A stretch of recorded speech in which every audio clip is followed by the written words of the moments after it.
kulağımı bir tutulay. Vay tüyat havuzga, tüyat havuzga. Davut bilen sem şarap.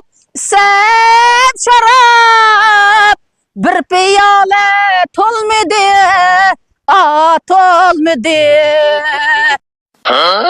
Oldurup bergen künülnün yarmay. Eti var bolmadı, bolmadı. Oye, Davut ulan istem çaraptaydı. Sen mesut kadın ben. Oye, o sıkıntı bana şıkma kuankan. Oye, şıraktırım oynap gitti. Oye, ama kuankan ne? Lan naşıgaca pezvanim ki ama topak ne? Ha bu ipek yolu katına sıkıyamam avazından. Yakıp edin, ne restoranda şu, naşta olsun tuturdum anılı. Doğdun talivarım ki cuma budan. Bergen künülnün yarmay. Eti var bolmadı. Bak kuankan topak kaçıp naşıgaca üstüne ha. Ha kuankan ne nimiş kusmuyor da.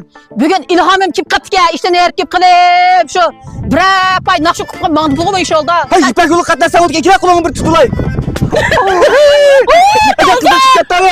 Vay tüyat havuzga, tüyat havuzga. Bu gel tavzın ne? Dal dolma tavuzga dal katmağa kandı kadar kutu küşürük gelsin. Sen bizi tavuzun sen çıkmadın. Hep tavuz ülattın ha, topak ya. Ayak dağıt yotu da. Bakın şıklap geldin ayadı. Tavzın ha. Ben sana hep bakan tavuzu al gönçek kıvarttım ben tavuzu yedim. Lan bu tavuz kanko.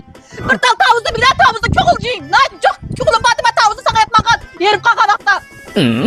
Da könlün işek dizekli basın. Hepimizde bakta cıkla mı? Bu da tavuz ekleyme buradan. Yükleme tavuz. Cıklattım katkini. Kalabaka kimsenin mi? Sen şamak verse. Aşağı bakıp bir şey sorular çeldirdin mi? Ay sen yuluk baksa adamdan bakın cizeleşikçe.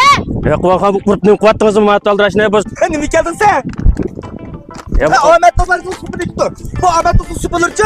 Ahmet yakşı. Her gün çal.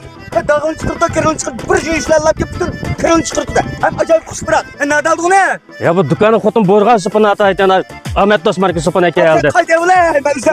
Ya bu sıpını. Ne varsın sen? Bozuk da sen.